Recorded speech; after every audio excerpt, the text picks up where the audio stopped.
Hello, and welcome to the Sailing and Cruising the East Coast of United States podcast. I'm Bela Musits. I'm Mike Wasserman. Hey, Mike, today's guest on the podcast is Dick Stone. He's got a broad background as a writer and has worked for ESPN and several other media companies. He recently wrote a book about the Mayflower II. It's a fascinating fact-based book about the construction of a replica of the original Mayflower ship, which brought the Pilgrims to the United States in 1692. The story includes connections to World War II, the Suez War, the Hungarian Revolution, President Eisenhower, and President Kennedy. I found our conversation to be super interesting.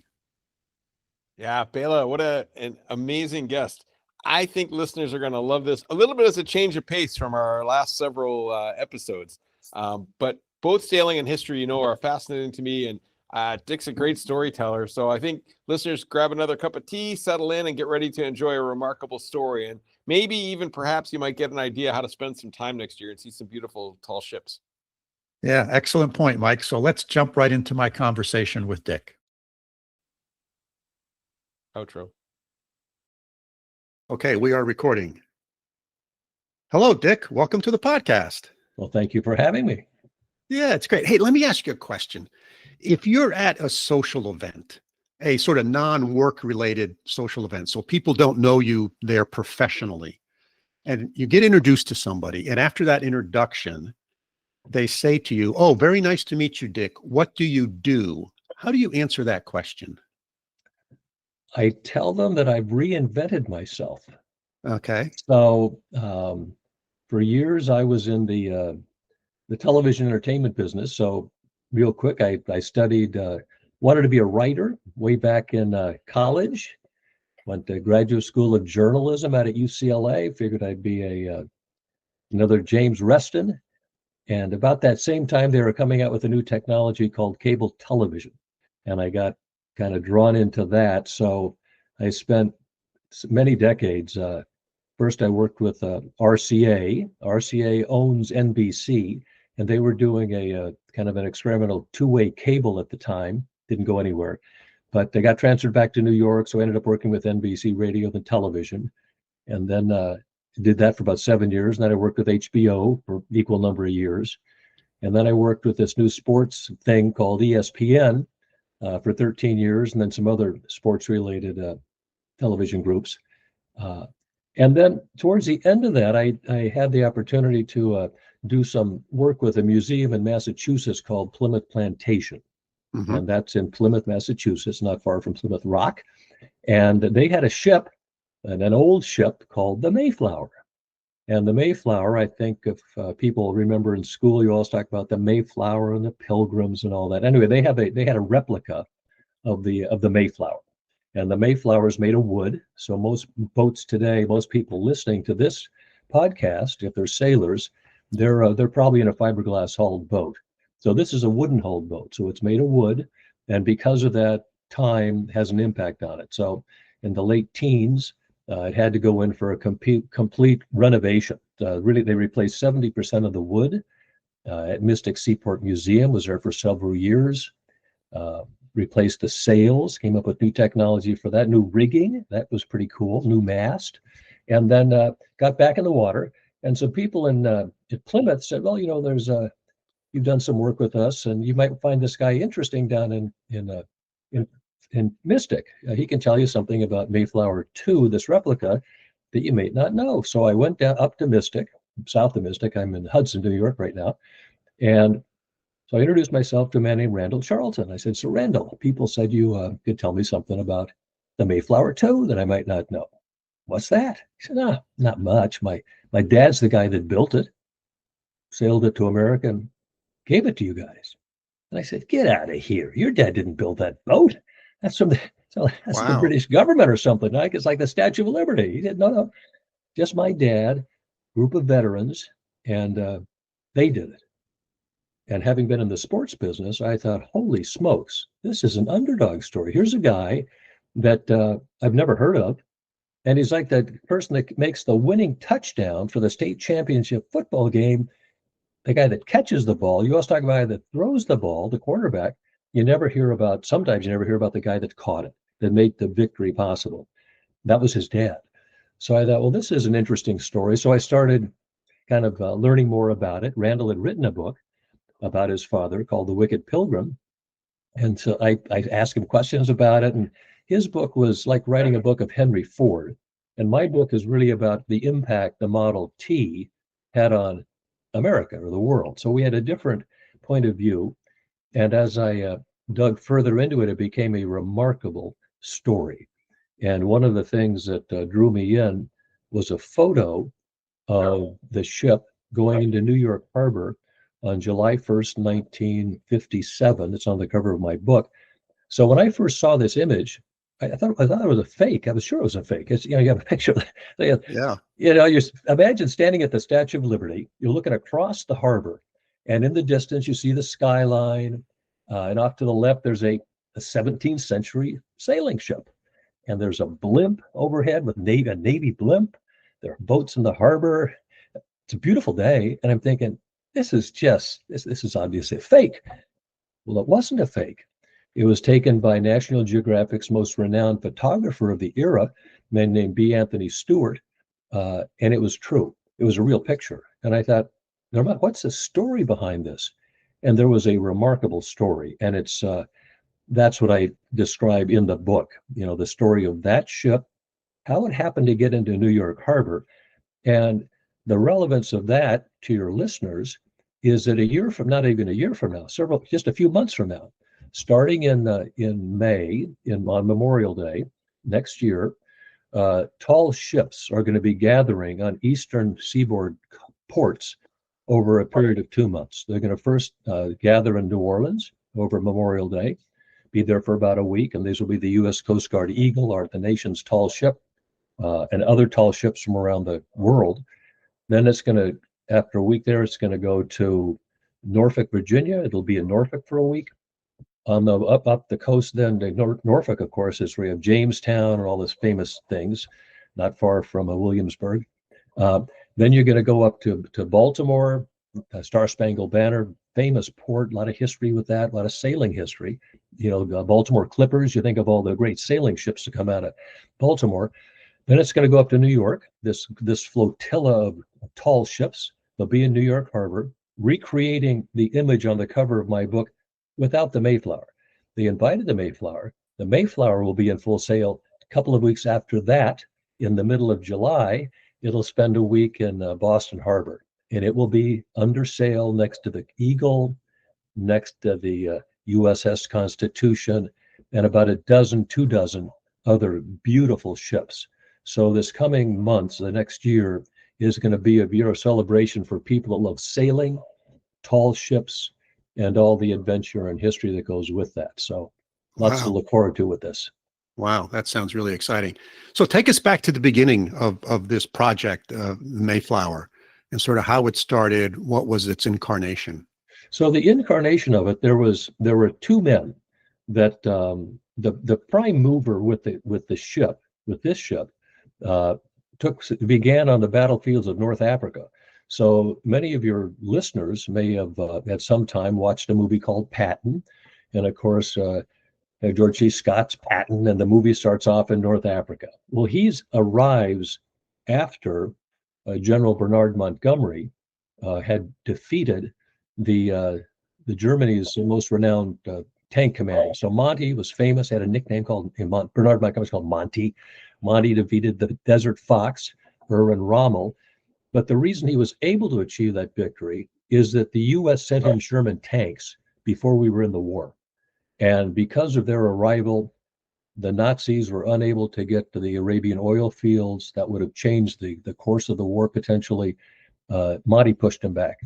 So Charlton was on his staff. He was a young press guy, but attached to Montgomery in North Africa.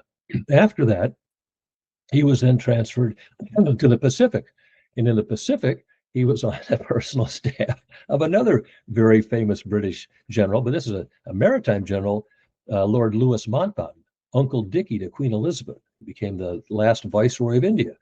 So when the war ended, Charlton goes back to London. He's a journalist, and he's thinking, the U.S., without their involvement, this war would have had a very different trajectory. Could have ended very differently. We should thank America for its sacrifice, or what it did. I mean, look at the French did. I mean, the French has given the United States Right. the Statue of Right. Liberty. What have we ever done? We give them a briar pipe, a couple of tweed coats. But by the way, what can you give the United States? It's the richest country on earth. What do you give a nation that seems to have everything and can buy whatever it wants? And as he thought about that, I know what I can do. I can give them a piece of their lost history. I'm going to recreate the Mayflower as it was in 1620. I'm going to build it with materials, designs exactly as it would have been done 400 years ago. And then I'm going to find a crew. I'm going to sail it across using no modern navigation. I'm going to present it to the people of the United States as a gift from England. Well, unbeknownst to him, at the same time, there is a very wealthy New Englander, a man named Henry Hornblower. Though people love Hornblower because it sounds like Horatio Hornblower, but it's not. He's just a wealthy museum guy. Wealthy meaning that his parents, his grandfather, founded a firm called Hornblower and Weeks, which eventually transformed itself into became American Express and more. Anyway, they were a big financial wealthy company. And as a boy, he would see what other wealthy families were doing, such as the Rockefellers. They started, Williamsburg. He looked at the Fords, Greenfield Village out in Michigan, and he thought, what I'm going to do, I'm going to start the same kind of museum, but I'm going to talk about America's northern colonial history. I'm going to talk about the colony that was here at Plymouth, near Plymouth Rock. So he started that. He started with the village, a colonial village. And after a few years, his actor said, well, how did everybody get here? We have the little out, a couple of huts, a couple of buildings that are supposed to look like things might have looked in 1620, but how'd the people get here? We need a Mayflower. So he thought, we'll get a Mayflower. So the original plan, and this is for sailing guys, the original plan was to get a ship, make a little ship, put it in the middle of Plymouth Bay, and then go back and forth to it, because then I could get on the ship. But there was an issue with bad weather. They had a series of hurricanes in that region, so it was impractical for public safety reasons. So they decided to make basically what they would call a land-based waterline model simultaneously. So this is about 1955. At the same time, Walt Disney did exactly that thing in Anaheim. So he had built the Captain Hook Chicken of the Sea in Disneyland. And so the people of Plymouth thought, well, we'll do a waterline model. We don't need the real thing. We'll just have a concrete slab and there it'll be a place where we can kind of take people to show them what the ship might have looked like and then go up to the colonial village. But we should at least try to have some good plans. So they hired a great architect, a man named William Baker, who was fabulously well-trained, MIT, worked for the Bethlehem Steel Company designing modern hulls, but at night he worked with ancient ship design. So he created plans for a 17th century ship. Now, for all your listeners, you build a ship, you start with the hull, all of this. Now, they had no idea what the ship looked like. So when Charlton and really with Baker started with the planning, he thought, well, you want me to make the Mayflower? What does it look like? The only thing he knew about was its weight. So there was a book called The Plymouth Plantation, written by a guy named, anyway, a long old book. And in that book, the only thing they do is mention the ship's weight, 180 tons of burden, and the presence of at least one topsail. They didn't even give it a name. But working backwards, he was able to go to the English Maritime Archives, looking back centuries, and he found maybe more than a dozen ships named Mayflower. He found one that had a gap in its records corresponding to 1620 to 21. He thought, well, this must be my ship. So once he identified this ship, and he was able to identify its captain, a guy named Christopher Jones, he said, but now how do I design the ship? Well, there was a formula created by the Queen's naval architects that allowed you to work backward, basically using Archimedes' principle about water displacement. So if displacement, you can figure out the shape of something. Based on that, he was able to figure out the ship was about 100 feet long, about 25 feet wide, would have had 3 masts, a main mast, 4 masts, mizzen mast at the end, had a spritsail at the front. And he was able to create the designs for this. So there now you got Hornblower in America, wants to build a waterline model, but he has these great plans. And in England, you have this British war vet who doesn't know beans about sailing, but he has found a great tutor. So his tutor was a premier architect and historian at the Greenwich Maritime Museum. His name was R.C. Anderson. Well, R.C. Anderson had given a model of the Mayflower II to a museum in Plymouth, Pilgrim Hall, the oldest museum in America, just up the road from us, really just a short walk from Plymouth Rock. And he had given them a ship, a model of the Mayflower. So the people in Plymouth knew the name R.C. Anderson. Baker wrote about his design plans in a magazine called American Neptune, which your listeners may have heard about, famous, magazine. So there were a couple of stories that Baker published in American Neptune, describes his thing. And R.C. Anderson goes to Charlie and says, these guys in Plymouth, sounds like they're kind of working on the same thing that you're working on. Why don't you give them a call? So anyway, he called them. They got together and they decided to join forces. Charlton the Brit would be responsible for financing, construction, and sailing. Of course, he had no money, but that was another story. And the Americans would be responsible for maintenance, mooring, and exhibition. So they would put it in the museum. Anyway, they start off, and the ship finally gets built with this. So how do you build a wooden ship today? And I think where it all begins is, if you're thinking of this thing, where do you find enough live oak? So this ship, so where do you find the wood? You can't go to Lowe's or your local hardware. I guess you could, but And oak what year is this, Dick? What year did they start? This is 1955. They start building the ship in 55. They started building it in 55. Gets in the water in 56. Everybody's looking at this thing. Anyway, the ship gets built. They go back to find records to figure out how to design hemp lines that could withstand the rigors of the high seas. Yeah. They found sails. They found how that was done, and they didn't use any modern tools. They used saws and things like that. And a couple of modern tools. What kind of people did they use to build it? They didn't go to a professional shipbuilder and say, "Build me this ship," right? No. Well, actually, they did, but by chance, there was a shipbuilder in southern England named Upham, the Upham shipyard in Brixham. So Brixham, during World War II, they had been building wooden ships for I don't know, a century probably. But during the war, they made probably a dozen or more wooden minesweepers. So the British Admiralty liked wood because you can evade radar, most of it. So they built wooden minesweepers so they knew about wooden shipbuilding. And Upham was able to, they were the ones that did it.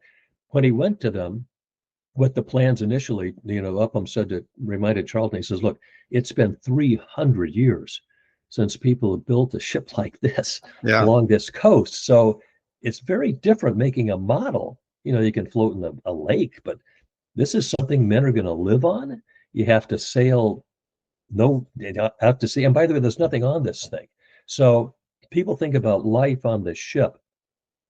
But Upham's crew knew how to do it. They knew how to build it. So they got men in their 80s that taught younger men the arts of design, craftsmanship. They had to build a little thing to make iron and for the fittings on the ship. But all that was done by hand in Brixham, and it was such a deal that as the public heard about it, they had people went to Brixham the way Pokes went to Paris to look at the Statue of Liberty. It became the big shipbuilding project of the century. I mean, it was the largest at the time. I don't think anyone had surpassed it. Yeah. But that was it, and they got it in the water. Pretty amazing. And how long did it take from the time they, day one they started till the time it floated in the water? So they were pretty quick. So they laid the keel in this, let's say, the summer of 1955. So they laid the keel, let's say around the 4th of July of 55. So they have the keels laid.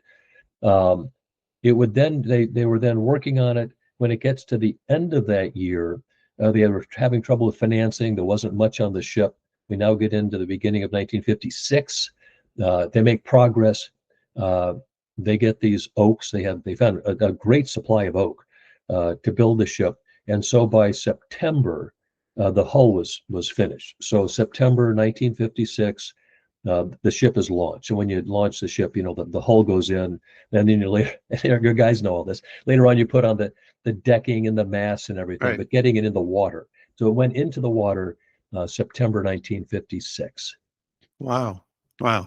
And so they finished the boat, and then what's the next step of this big project? Well, so a couple of things. So they get it in the water, and everybody's feeling pretty good about it, particularly, Upham and the guys, they're going to try to raise money, and things are making progress.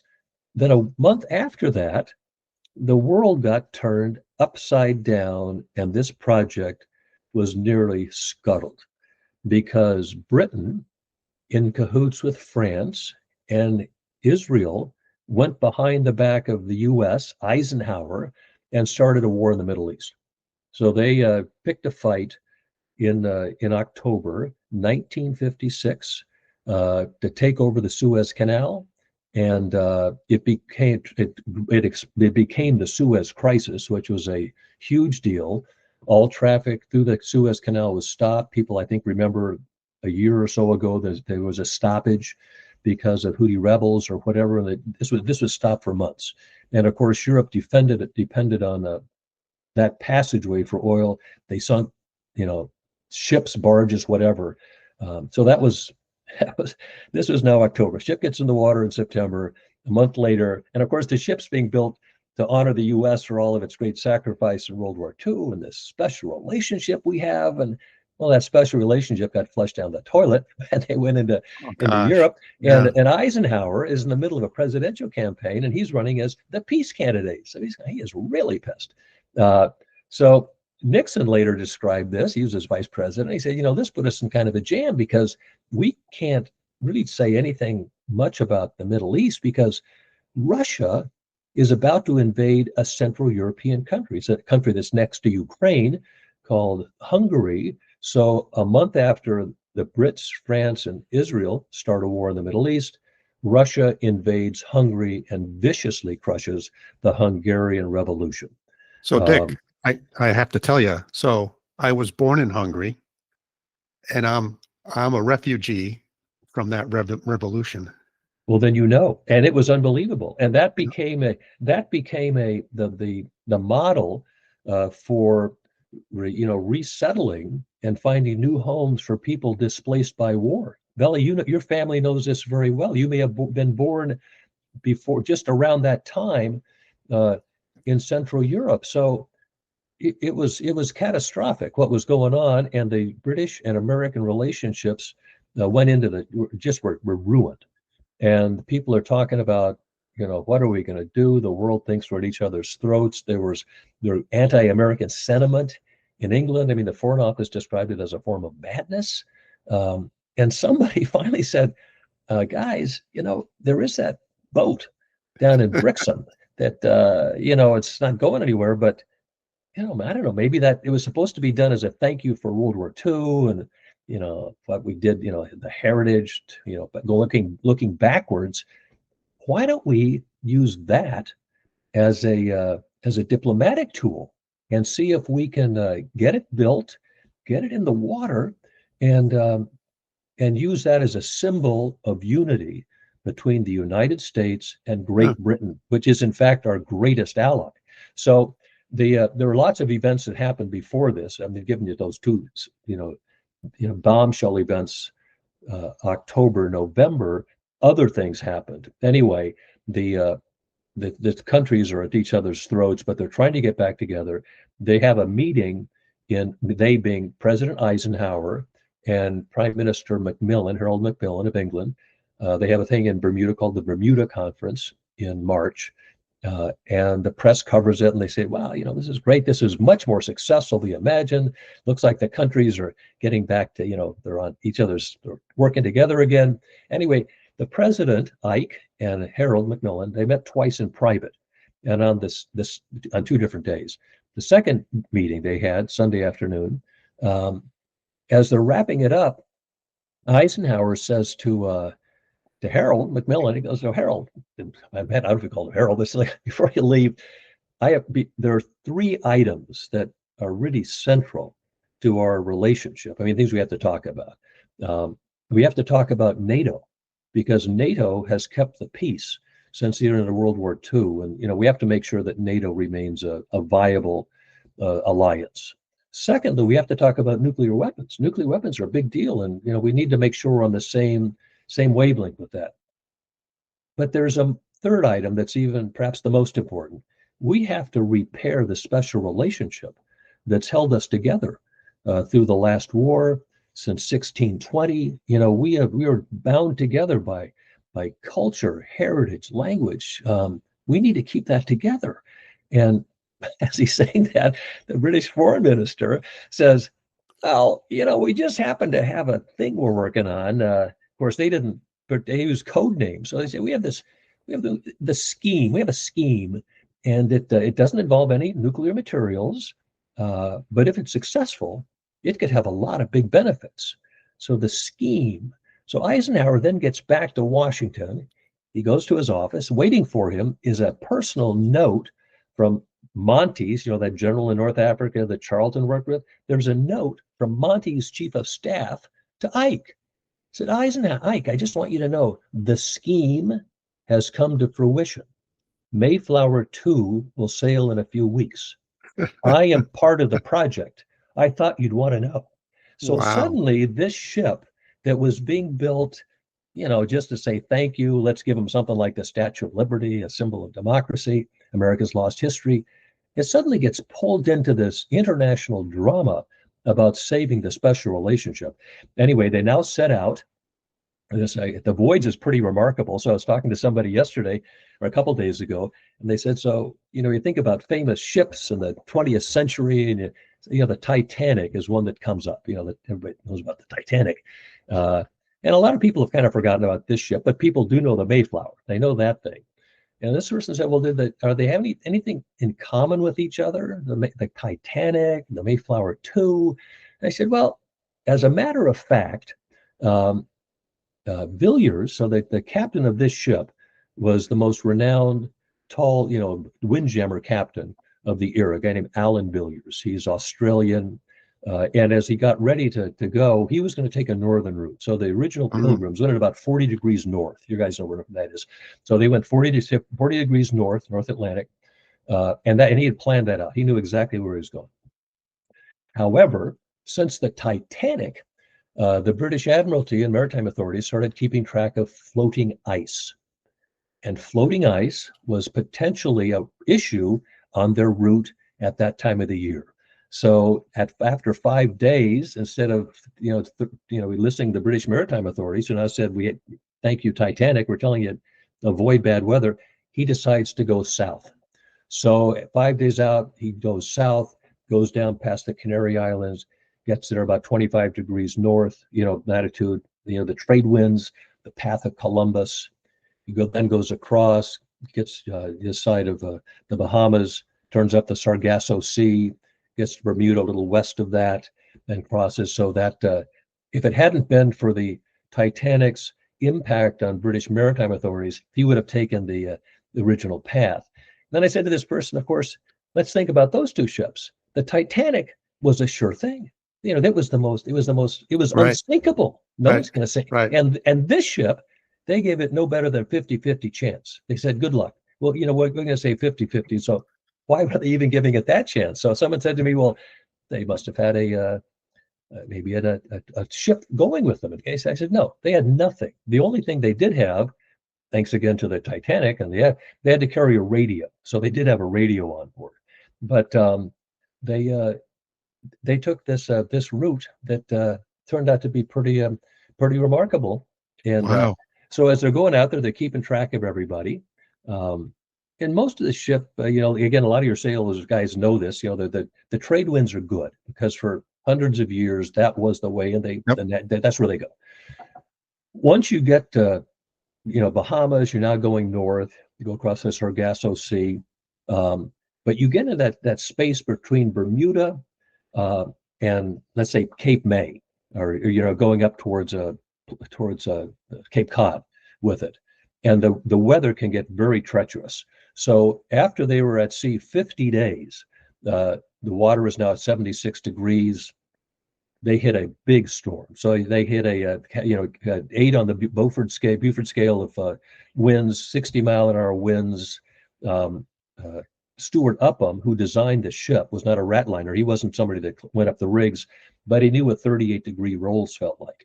And this thing was going 30 and a few more degrees, and it would be down to the bottom. Wow. So Villiers, and again, your sailors know this. If the sailing guys, what do you do when things get so bad, sailing becomes a matter of survival? You go bare poles. Yep. So what Villiers, they said that's what the guys did for centuries. So he battened the hatches, pulled in all the sails, held the wheel hard to the right, hove to the right, slashed it down, and they rode out the storm. And that's what got them through. But it was in the scenes of that in the book are pretty dramatic. Anyway, they finally make it through the storm. So day 50, they hit this horrible storm. They survive. Of course, they're blown about 60 miles off course, and they lose contact with everybody. That the Coast Guard sends out a ship. They find them, and things are so that they're found. They know where they are. Things are looking good again. And suddenly it's becalmed. So after 60-mile-an-hour winds, you go to zero. Zero. So they're now sitting there dead in the water, 60 miles off the coastline, and they've been on this ship, so how small is this ship? So I tell people, since we've been through COVID, the ship size is the size of a conference room. So think of a ship that's 100 feet long and 25 feet wide. That's where these people, the original pilgrims, the original folks, they had 30 crew. There was 33 men on this ship, plus a cat. They had a great cat named Felix, but there are also 102 passengers. So there are roughly 135 people in a 100 by 25 foot room without water, electricity, nothing. It's just a floating piece of wood that they're stuck on. They were stuck on it for 66 days. Yeah, it's remarkable. Those stories are just remarkable. So why do we remember them? So as I'm writing this, my buddies go, well, so Stone, why do people remember this? What's so special about that ship? There were tens of thousands of ships that came across, that path of Columbus. It was like a highway. People are saying, why this ship? Jamestown was first. I mean, why don't we remember Jamestown? Well, Jamestown was a commercial venture, and it failed. It started a few years before, but this ship. So they're on this ship. You got these 130 people at each other by 66 days in those conditions. So they were not all religious people. So people are thinking, the Pilgrims are all a bunch of Bible thumpers, right? They want to have religion as they believe, as they want to worship, choose, but they weren't. So there was, in rough terms, roughly about half the people on that ship were there for religious desires. I want to be able to worship whoever as I please. And the other half are just people looking for a fresh start in life. I want to start fresh, whatever. I'm looking for a fresh start in the new world. So they were two different groups. And after 66 days, they were getting at each other's throats and are about to duke it out.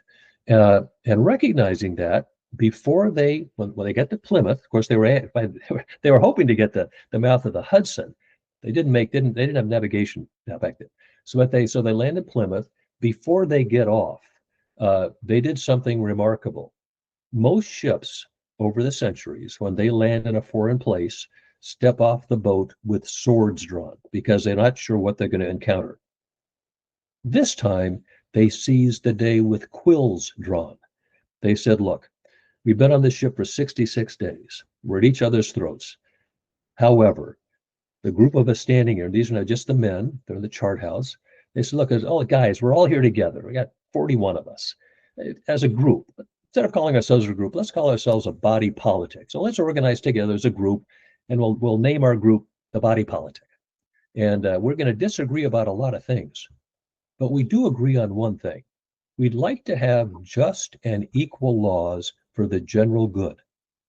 That's really what we're taking this voyage for. We want to get simple, because they had landed outside the jurisdiction of the king. So who was this king? So we have King James, and our people are thinking, well, I don't know, he's just a king. Well, King James is the man who came up with the idea of the divine rights of kings. So it was treason for anybody to disagree with the king. If you criticized him, if you didn't like his foreign policy, you didn't like this, subjects were it was punishable by death. But the Mayflower folks landed outside of that jurisdiction. So they thought, guess what? Now that we can speak our minds, this is what we want. Right. So that's why they remember this particular ship. So yeah. Anyway. Oh, so anyway, back to the final. Anyway, I'll stop with that. But there's a lot more to tell you about this voyage. Yeah. So let me ask you this question: you decide to write this book about this adventure. Yep. How do you go about finding the source material for a book like this? So it became interesting to me because I liked the research and digging with it. So this is a nonfiction book. So everything in it is true, and it's you look in the bibliography, the footnotes, it is totally footnoted. When I gave it to someone early on, they said, "Well, this is like good news, bad news with this book. It's a great book, but it's so well researched. It's kind of academic. I hope that isn't going to hurt you."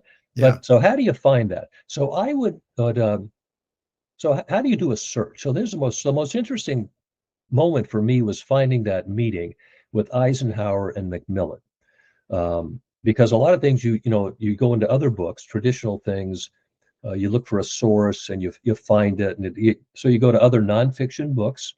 If you're writing a nonfiction book, the footnotes have to tell you exactly where the person found that quote or page. So I went to a lot of those, and then I would dig further and find it.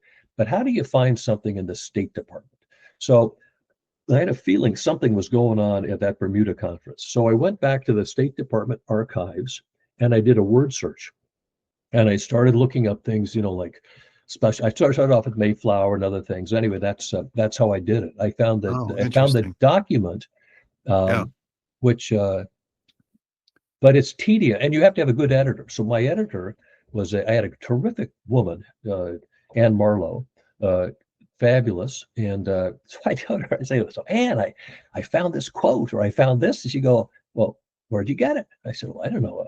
Henry Kissinger wrote a book, or, Nathaniel Philbrick wrote a book. It's in his book. She'd go, so where did they get it? They just didn't make it up. Where did they get it? Right. So a lot of times, and I discovered that sometimes when they don't put in a good thing, they'll cite some other author's work. Anne said, no, you can't cite another author's work. You have to go back to the original source. So in all of this, so the book itself, there are a lot of photos in the book. I had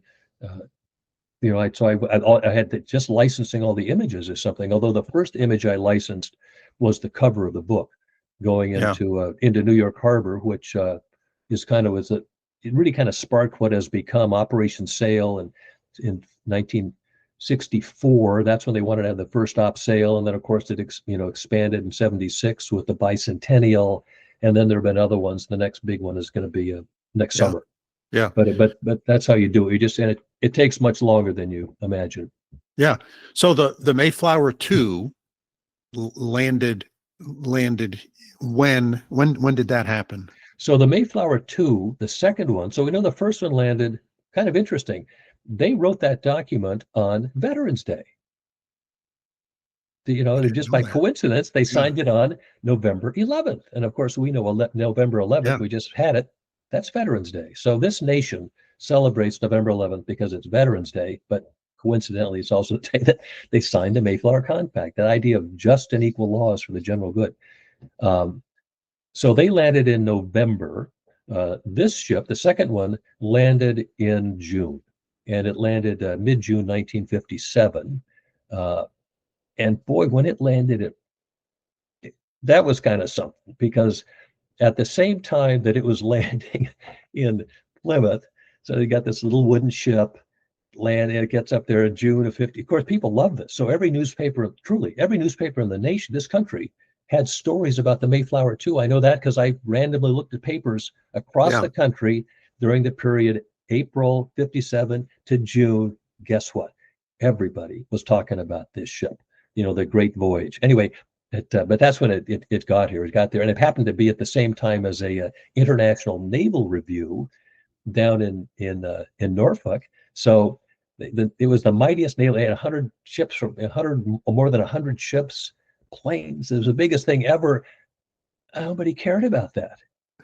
Instead of watching what was going on with the International Naval Review, I mean, the U.S. government spent $25 million to rebuild a Jamestown settlement. They had the Postal Service issue a stamp for the International Naval Review. They have all this stuff, and then little old Mayflower comes. Stole the show, huh? It stole the show, and so that's when it came to town. And then a couple weeks later is when it went to New York, sailed into New York City.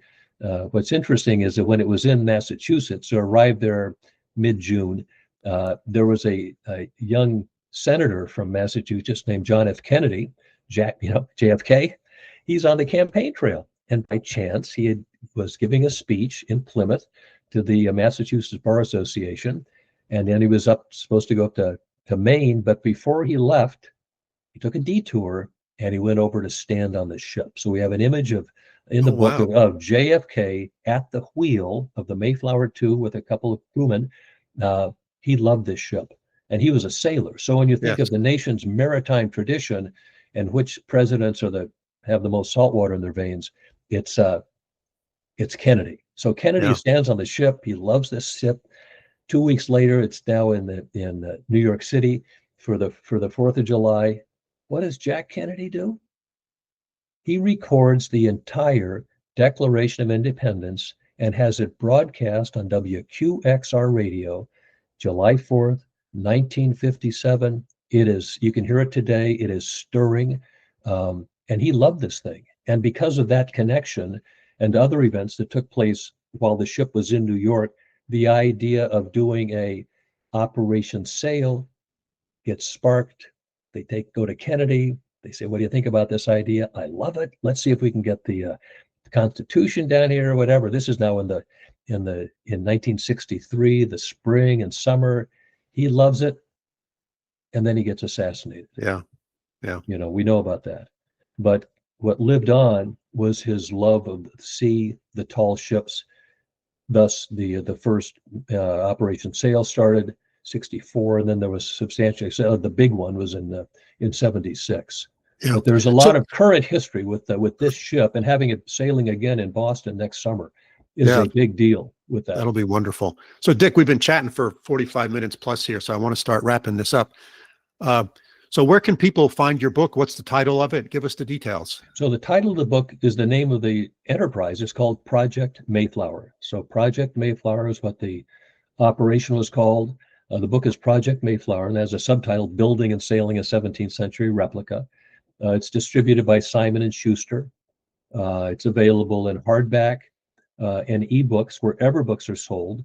The audiobook will be out in January. It's just completed that. So the audio edition will be out in January. So when people are going to anyway, so you can buy wherever books are sold, online at Amazon, right at a place, Barnes and Noble, your local bookstore. It's carried in the UK. What's interesting about this is that that Greenwich Maritime Museum that I mentioned early on with R.C. Anderson, they carry the book. So that's pretty cool. So they, if you go to London and you're in the Royal Museums of Greenwich and you go to the Caird Library, you can check out a copy of my book. Yeah. Or if you go to the Imperial War Museum, where they have the Churchill libraries, they cite this book as contributing to the understanding of the special relationship, and particularly in that time of stress caused by the Suez Crisis. So it's And if you're in Very nice. Australia, if you have any people that are listening, you can get the book down there because Villiers is Australian. So, Yeah. but you can Very get it nice. wherever books are sold or your local library. Perfect. I will make sure that information is in the show notes. So where is the Mayflower II normally birthed? So it's birthed 100 yards from Plymouth Rock. It's Okay. in the town of Plymouth. So where is Plymouth? Plymouth is 100 miles, or basically it's an hour south of Boston. Where's that? So Cape Cod is one of the top vacation destinations in this nation. Cape Cod, great for sailing. So when you go to Cape Cod, you know where most people know where Cape Cod is. It looks like a finger. So at the beginning of if you have your finger and your where it hooks around at the beginning of your hand, where that is, that's Plymouth. So Plymouth is at the beginning of Cape Cod. The ship is anchored there permanently. It goes out once a year just to make sure it's still seaworthy. But that's where it's located. Plymouth, Massachusetts. You find Plymouth Rock, you're going to find the ship.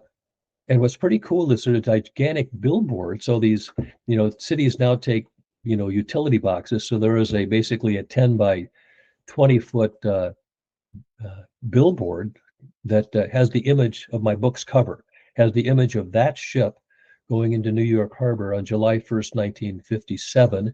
And National Geographic republishes that image every few years. And my guess is they're probably going to reissue it sometime between now and July 4th in their Photos of the Week series that they send out to all the readers and people around the world. But it's in Plymouth. So Dick, is there anything that I haven't asked you that you'd like to share with our readers? No, except I pretty kind of said it all. I guess in summary is that the ship is particular as we enter next year. So when I began writing the book, began in 2020, 2019, and I was looking ahead. I could see there was going to be a presidential election. Right. And at the time, I thought, well, who in the world is going to read my book? Is it just going to be Mayflower descendants or people that have an interest in that? Schools will read it. And by the way, there are like 30 million people that can trace their lineage to those Mayflower folks.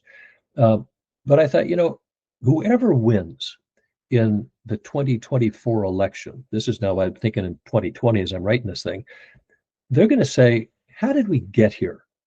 Wherever here was going to be. And today we know the country is going through a lot of self-examination and whatever. And next year is going to be a big celebration, the 250th anniversary of the signing of the Declaration of Independence. And we know that there's a famous documentarian called Ken Burns.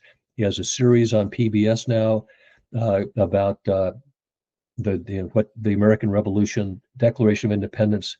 The prequel to that event was the Mayflower landing at Plymouth and signing that Mayflower Compact. So this is the prequel to next summer's signing of the Declaration of Independence. And I think it's important for people to understand that and to recognize that the ship, in addition to honoring past history, our nation's history, is also a living tribute to the bond between the United States and Great Britain. That special relationship, our closest ally.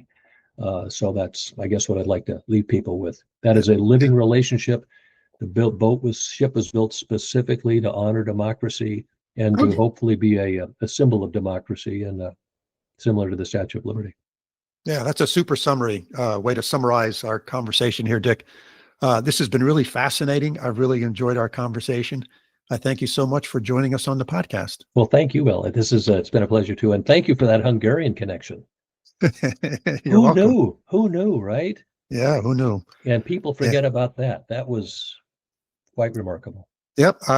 My mom and dad and myself were all part of that. And that's because of that revolution is why we're here in this country. So that's also described in the book. Doesn't take up, but it was a pivotal moment in the voyage of Mayflower II, the Hungarian Revolution, the sinking of the Titanic, a war in the Middle East. It all relates to this ship, which is going to be in Boston Harbor next year, sailing under full sail, and it'll be docked next to the Constitution for a week in July. You can drive up and check it out. That's super. Thanks again, Dick. Thank you. Bela, what a great interview. What were your main takeaways from your conversation with Dick? I'm always amazed about these stories about sailing back in the 1600s, 1700s, 1800s, and even the early 1900s, and how difficult and challenging life was in those days. And, it's not that long ago. I mean, I think about, like early 1900s.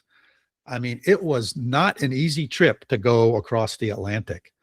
And it really makes me appreciate all that we have today and how easy it is for me to get on my boat and, sail to some destination. And I know where I am all along the way. I have great charts and maps to where I'm going. I have great weather forecast. It's really made things like that accessible to the average Joe like myself. And then I think about, building a ship and building it out of wood. I mean, that to me is like, holy cow. I mean, how do you even start something like that today? It's not like you go to a ship naval architect and you say, here, draw me a set of drawings to replicate the Mayflower, because there isn't anything. So to me, that's another real sort of challenge in sort of constructing something like this, and how do you build it and stay kind of true to, the original construction techniques. And then sailing the darn thing across the Atlantic Ocean. I mean, these things are if you look at pictures, they're not the most seaworthy looking vessels. And somehow they get across the Atlantic. So I think the whole thing is really kind of cool. And I'm always amazed by people who undertake projects like this. Yeah. Have you ever been to Plymouth Plantation in Massachusetts? No, I have not. Oh, you should take the grandkids. I've been there. I lived for a long time ago. I lived in Norwood, Mass, and it wasn't too far away. And actually, I had a really good friend, and I think his cousins worked there as kind of character actors, right, and tour guides. So I went once, and it was really cool. This was back in the 90s. But yeah, no, take the grandkids. Yeah, Sailing history. Teach them. That sounds like a great suggestion, and we're not all that far from it, particularly when we're down at the boat. So that's a great idea, Mike. Road trip. A great idea. Send me some photos. Yeah. Now, last question for you. And again, I think we both are fascinated by this history. What do you think sailors today can learn from these tall ships and the people who built and sailed them? Oh gosh, Mike, that's a great question. I think, like I said a few minutes ago, one thing you can learn from it is respect for the people who did those things, and respect and awe and admiration, and I don't know what the other adjectives are, but that to me is the big thing. Number one. Number two, I think, is that there's many different ways to accomplish the same task. And I think about that in terms of some of the various different people we've interviewed in these various sailing around the world or sailing across the Atlantic episodes. Some were done in 21-foot boats, and others were done in these super high performance 60-foot, boats that, are like fly at 30 knots. So, and then you have people sailing across the Atlantic in the replica of the Mayflower. So there's many different ways to do these things, and find out which ones you enjoy. And, those are the ones that you should do. So to me, those are the things that you can learn. Yeah. And I think it reinforces the discussions that we've had again and again with people about the importance of planning, right? If these people could make it without any electronics, without refrigeration, without, right, water purification systems, right? I mean, that tells you something about the ability to plan and be prepared and things like this, right? That it is possible, but you have to be ready to kind of have what do things look like without those systems? If your Right. GPS fails, your refrigeration goes out, something like that, right? Right. Interesting. Yeah. And, I mean, there's a lot of tough people on the planet, but I can't imagine living in those conditions with, limited heat or cooling or whatever, right? I mean, you don't know any better, I think, when you're doing that, but just it is. I think going back to where you started, this idea of respect for our elders and the people who built the foundations to allow us to live the life that we live, right? We should be really appreciative of the people Yep. who took risks and put all this, blood, sweat, and tears in to make the built world, right, something that we can enjoy. And I think with all the politics and everything going on in the world, we lose sight of that, right? Of that Yeah. people really worked hard to build the things that we enjoy today. So Yeah, and they risk everything. Yeah. Right. I mean, many of those people left on these trips and were never heard from again. Yep. For the most part, we have great traceability of human beings these days. Yep. If you wander off, disappeared. hey, we're going to find you. Chances are we're going to find you. Yeah, your kids are going to put an air tag on you at some point when you start to get a little dimension, Bela, so they can find you. I think they already have. Clip it to their belt loop. That's that thing on your belt loop that you keep pulling, right? Your kids are tracking you. No, but I mean, in all seriousness, I think you're absolutely right.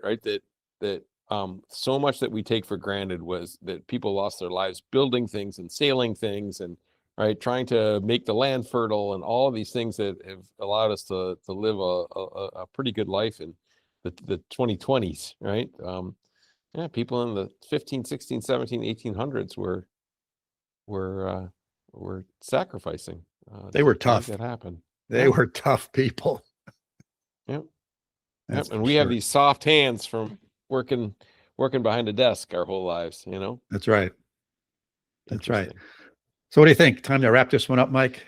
I think so, but what a neat story. And I think that our listeners hopefully can get to Plymouth Plantation or to get to one of the cities that Dick talked about where those tall ships are going to be and go and take a look. And maybe when you're doing that, think of us and appreciating the efforts of people that the people have put into kind of building sailing ships and sailing them. And so that we can all enjoy kind of the life that we have on all these exotic, cool places that everybody else talks about that they're going to visit on their sailboats.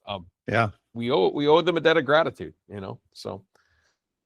All right, listeners, thanks for listening to us for yet another episode. We hope that you found the conversation interesting and thought-provoking, obviously, as we did.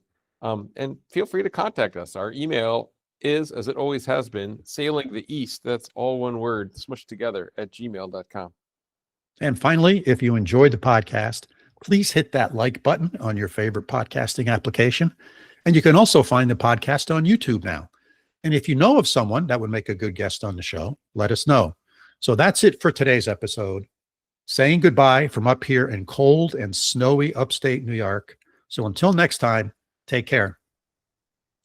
Thanks, Bela. And over here in Münster, Germany, thanks for listening and see you next time. Auf Wiedersehen.